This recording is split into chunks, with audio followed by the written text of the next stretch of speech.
সঙ্গীতশিল্পী আতিফ আসলাম পাকিস্তান ও ভারতে অসংখ্য জনপ্রিয় গান গেয়েছেন। এক যুগের বেশি সময় পরও গানগুলোর জনপ্রিয়তা কমেনি। এক সিনেমায় একই শিল্পীর দুটি গান জনপ্রিয়তার রেকর্ড শুধু আতিফ আসলামেরই রয়েছে। গান দুটির মধ্যে আলাদা দুটি সত্তা রয়েছে। আতিফ তার কর্মজীবনের বেশিরভাগ সময় কাটিয়েছেন বলিউডে। শুক্রবার বাংলাদেশের মানুষেরও হৃদয় ছুঁয়ে গেছেন এই গায়ক। ওই দিন ঢাকার আর্মি স্টেডিয়ামে পারফর্ম করে গেছেন তিনি। উপমহাদেশের জনপ্রিয় এই গায়কের গান সরাসরি উপভোগ করতে ভক্ত শ্রোতাদের মধ্যে উন্মাদনার পারদ চড়েছিল।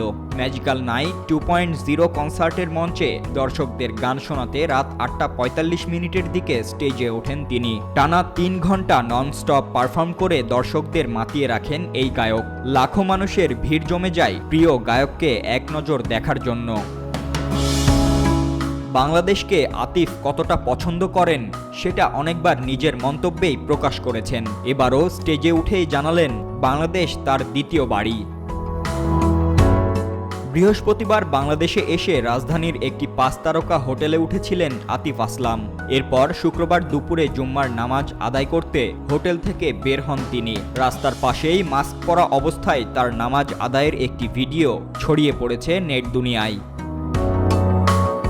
ভাইরাল ওই ভিডিওতে দেখা গেছে রাস্তায় বিছানো জায়নামাজে মাথায় ক্যাপ ও মুখে মাস্ক পরে মুসল্লিদের সঙ্গে বসে আছেন আতিফ আসলাম। তার অদূরে দুজন নিরাপত্তা কর্মী ঠায় দাঁড়িয়ে।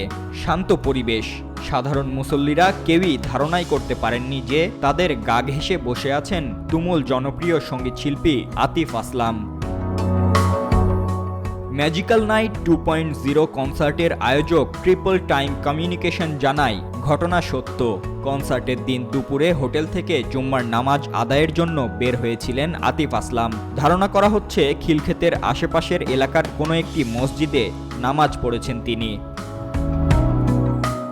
এদিকে পাকিস্তানি এই গায়কের এমন সাদামাটা আচরণের কারণে প্রশংসায় ভাসাচ্ছেন নেটিজেনরা। নিউজ ডেস্ক, রূপালী বাংলাদেশ।